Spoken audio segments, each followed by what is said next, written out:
Bienvenue sur Africa 24 dans cette nouvelle édition du Non-Stop Info. Voici les titres de l'actualité. Sortie médiatique du parti politique des Forces Cori pour un Bénin émergent. Une conférence de presse a été organisée le 14 juillet à Cotonou par les membres de ce parti qui ont exprimé leur position sur l'opération d'amendement de la Constitution au Parlement. Ferme résolution du Kenya d'éradiquer la corruption. Un accord a été signé le 9 juillet avec la Suisse pour le recouvrement des avoirs acquis illégalement et cachés par les fonctionnaires kenyans dans les banques suisses. Et création d'un nouveau front de la société civile au Niger. Cette nouvelle plateforme se dénomme Forum de la société civile pour un Niger nouveau et entend lutter contre la malgouvernance qui déstabilise le pays selon les initiateurs de ce mouvement. Mais tout d'abord, en Guinée équatoriale, le dialogue politique national convoqué par le président Teodoro Obiang Basogo s'ouvre ce lundi 16 juillet pour une clôture le 21 juillet. Par la tenue de ce dialogue, le chef de l'État équato-guinéen lance une invitation à la diaspora du pays de rentrer en Guinée équatoriale. Ces pourparlers se feront pour la première fois sous l'œil des observateurs internationaux. Rappelons que pour encourager toutes les parties prenantes à participer à ce dialogue, une amnistie totale en faveur de tous les prisonniers politiques et de tous les opposants condamnés ou interdits d'activité avait été décidée le 4 juillet par décret présidentiel. Au Bénin, la révision de la Constitution continue d'alimenter les débats. Le parti politique des Forces Cori pour un Bénin émergent a organisé une conférence de presse le 14 juillet à Cotonou. Objectif pour les membres de ce parti, exprimer leur inquiétude sur l'amendement de la Constitution au Parlement. Les détails dans ce reportage de notre correspondant Lev Tionou. Plusieurs forces politiques de l'opposition s'inquiètent de l'état des lieux des acquis démocratiques au Bénin.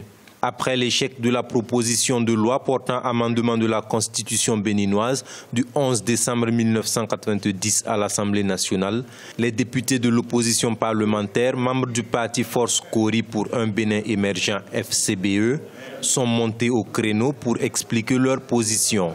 Entre autres points abordés, l'amélioration de la représentativité des femmes aux postes de responsabilité, issu du projet de réforme constitutionnelle introduit par les députés de la mouvance présidentielle. On a convenu ensemble que c'est l'article 26 qu'il faut amender pour favoriser les femmes. Mais eux, ils sont allés amender l'article 81. Est-ce que c'est ces messieurs-là qui disent qu'eux, ils veulent promouvoir la femme? Au total, 7 femmes, dont 4 de la formation politique des Forces Cori pour un Bénin émergent, siègent à l'Assemblée nationale. Des députés de la majorité ont exprimé le vœu d'accélérer le processus référendaire pour soumettre la proposition de révision au peuple. Aller au référendum, oui, mais aller au référendum en respectant les textes de la République. La loi existe. Mais pourquoi maintenant? Parce que cette loi ne permet pas d'aller au référendum tout de suite avant les législatives 2019. Veut-on la réviser sous prétexte que nous avons la majorité à l'Assemblée nationale? Nous n'avons jamais étudié à l'Assemblée nationale une loi référendaire sur la révision de la Constitution. Selon la loi référendaire, la consultation populaire doit être convoquée au moins 4 mois avant la date de sa tenue. Le président Uhuru Kenyatta est fermement résolu à lutter contre la corruption pour son deuxième mandat à la tête du Kenya. Le chef de l'État kényan a signé le 9 juillet un accord avec son homologue suisse. Celui-ci stipule le recouvrement des avoirs acquis légalement et cachés par les fonctionnaires kenyans au sein des banques suisses. Une mesure que nous explique Badawi Adidjatou. Dénommé cadre pour le rapatriement des avoirs contre la corruption et le crime au Kenya, cet accord que viennent de signer les présidents Uhuru Kenyatta du Kenya et son homologue Alain Berset de la Suisse a pour objet le rapatriement des fonds kenyans épargnés au sein des banques suisses. Pour ce faire, la Suisse a rassuré de sa collaboration avec le gouvernement kenyan. Nous avons une histoire, une politique de gel et de retour des biens volés et nous avons besoin des partenaires comme le Kenya dans ces deux fonctions. C'est également par le biais d'un partenariat qu'un accord peut être trouvé sur la manière de restituer ces actifs d'une manière qui profite à la population du pays concerné.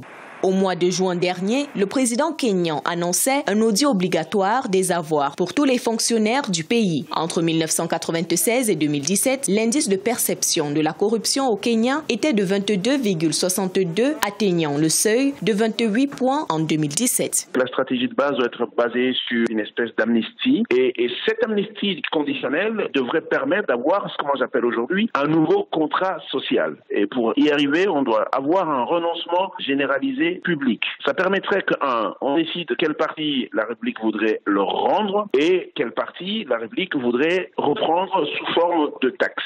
Le présent accord permettra aussi d'examiner le scandale Anglo Leasing, un scandale de corruption en lien avec les marchés publics survenu en 2004. À noter que la fuite des capitaux et les flux financiers illicites coûtent près de 150 milliards de dollars par an au continent africain. Au Niger, un front de la société civile a été créé le 13 juillet. Cette plateforme se dénomme Forum national de la société civile pour un Niger nouveau. Il s'agit d'un nouveau cadre pour lutter contre la malgouvernance et œuvrer en faveur de la promotion des principes et des valeurs morales ainsi que démocratiques. Reportage de notre correspondant Adouali Mokhtar. Des organisations de la société civile nigérienne ont créé vendredi 13 juillet 2018 à Niamey un front pour promouvoir la démocratie et les droits de l'homme. Dénommé Forum de la société civile pour un Niger nouveau, cette plateforme se veut un espace ouvert de réflexion, d'action, de proposition et de construction de la citoyenneté face à l'intolérance socio-politique. Ce cadre ouvert à tous les citoyens démocrates et patriotes sincères attachés à la forme républicaine de l'État et à la stabilité des institutions démocratiques, à l'indépendance de la nation et à l'intégrité du territoire national a pour credo la promotion d'une démocratie constitutionnelle où les droits et libertés fondamentaux sont réellement respectés. Selon ces acteurs de la société civile, la crise socio-politique que traverse le Niger prend des proportions inquiétantes. Ce nouveau cadre dirigé par le constitutionnaliste Dr Amadou Hassan Boubacar entend œuvrer pour la promotion des principes et valeurs morales et de la démocratie. Il va falloir qu'il y ait une société civile qui est très forte, qui doit être le véritable contre-pouvoir dans notre pays. Et comme nous l'avons dit, nous ne sommes affiliés ni à l'opposition ni à la majorité, en tout cas à aucun parti politique ou groupement de partis politiques. Nous sommes une société civile indépendante qui œuvre aux côtés de laborieuse population. Le Forum national de la société civile pour un Niger nouveau s'engage à sortir le pays de la détérioration sans cette croissance de la situation socio-politique et économique qui menace la stabilité du pays. La 21e édition de la Coupe du Monde de football a pris fin ce dimanche 15 juillet en Russie. Et avec nous, pour en parler sur ce plateau, nous recevons notre journaliste sportif José Douglas. Bienvenue José. Bonjour Gladys. Le mondial de football est fini et les Français sont champions du monde. Exactement Gladys, c'est une finale qui était très attendue, où la France a été prudente pendant une vingtaine de minutes et ils ont laissé venir les Croates pour ensuite dérouler justement à la 18e minute Mandzukic contre son camp, puis l'égalisation de Perisic à la 28e d'une frappe tendue, ensuite un penalty transformé par Griezmann et après une main bien sûr de Perisic. Pogba à la 59e minute, vous allez le voir tout à l'heure, donc là c'est le penalty. Pogba a marqué également à la 59e minute de jeu et puis Mbappé à la 65e minute pour tromper son gardien et ex-coéquipier de Monaco, Subasic, et Loris ratait un crochet vers la 69e minute contre Mandzukic qui a été plutôt contré par Mandzukic, donc score final 4-2. Alors côté réaction Gladys, nous écoutons Didier Deschamps, le sélectionneur de l'équipe de France. C'est tellement beau, c'est tellement merveilleux, c'est une jeune génération. On n'a pas fait un énorme match, mais on a montré des qualités mentales et on a quand même marqué 4 buts. C'est mérité. Je suis heureux pour ce groupe, on est parti de loin, ce n'est pas toujours simple. C'est également du président de la République Emmanuel Macron qui était également à Moscou. Ils sont sur le toit du monde pour 4 ans. Le match appartient aux joueurs. Ce sont eux qui ont gagné les matchs. Depuis 55 jours, il y a eu beaucoup de travail et c'est le sacre suprême.